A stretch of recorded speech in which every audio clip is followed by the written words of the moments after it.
এবারের নির্বাচনে কি বলছেন কি? এবারের নির্বাচন অন্যবারের নির্বাচনের চেয়ে যেন সুষ্ঠুভাবে ভালোভাবে যেন হয়, কারণ আমাদের নির্বাচনের লড়াইটা ভীষণ কঠিন।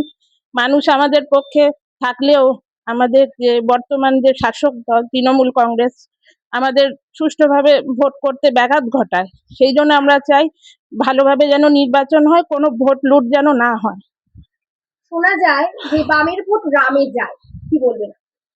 হ্যাঁ, বামের ভোট রামে তো গেছেই। 2019 সাল থেকে আমরা বুঝতে পেরেছি আমাদের যারা যারা সমর্থক ছিলেন তারা ভুল বুঝে বা একটু অন্যরকম যদি স্বাদ পাওয়া যায় সেটা মানে সেগুলোকে ঠেকাবার জন্য তারা বিজেপিতে ভোট দিয়েছে এবং দিয়ে তারা পস্তাচ্ছে। এবং আমরা আশা রাখি আগামী দিনে রামের ভোট নিশ্চয়ই আবার বামে আসবে। তৃণমূল 1,500 টাকা ভাতা করেছে, বিজেপি বলছে ক্ষমতায় আসলে সেটা 3,000 টাকা করবে, কিন্তু ভাতার কথা সবাই বলছে, চাকরির কথা কেউ বলছে না। আপনার সরকার কি বলছে? আর এখনো তো আমাদের তো সরকার আমাদের হাতে নেই।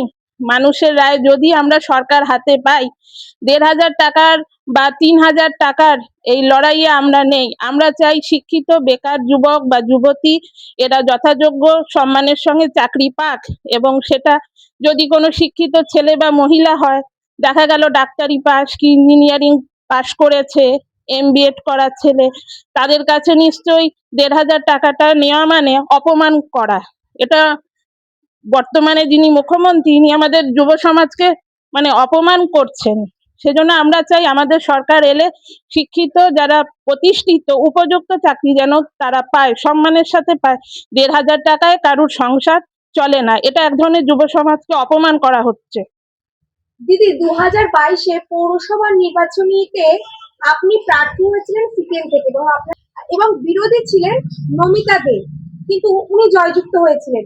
আপনার সাথে কি কোনো রকম অবিচার হয়েছিল, কি বলবেন আপনি? অবিচার শুধু আমার 4 নম্বর ওয়ার্ডে না, গোটা টাকি পৌরসভার নির্বাচনে যে সন্ত্রাস চলেছে গোটা পৌরবাসী সেটা দেখেছে। আমি নিজে প্রার্থী ছিলাম, আমাদের প্রার্থীপদ প্রত্যাহার করতে বাধ্য করেছে এই তৃণমূল সরকার। আর নির্বাচনের নামে যে উৎসব আমরা দেখেছিলাম, উৎসবের মেজাজ সেখানে ছিল না, সেখানে ছিল সন্ত্রাস। এবং ওনাকে দেখাও যায় না, উনি যে নিজে নিজে যে নির্বাচিত হয়েছেন ওনার গায়ের জোরে, ওনাকে এখন দেখাও যায় না এবং মানুষের কাছে খুবই বাজে একটা ব্যবহার করেন, সেটা আমরা শুনতে পাই। দেখা যাক মানুষ তার রায় এবার কি দেয়। পৌরসভার যে দুর্নীতি বা যে রাজনৈতিক অবকাঠামো মুখোমুখি যেটা শোনা যাচ্ছে এখন, সেই সম্পর্কে রাজনৈতিক অবকাঠামো বলতে আমরা বামফ্রন্টের লোকজনরা সবসময় আমরা লড়াইয়ের ময়দানে আছি।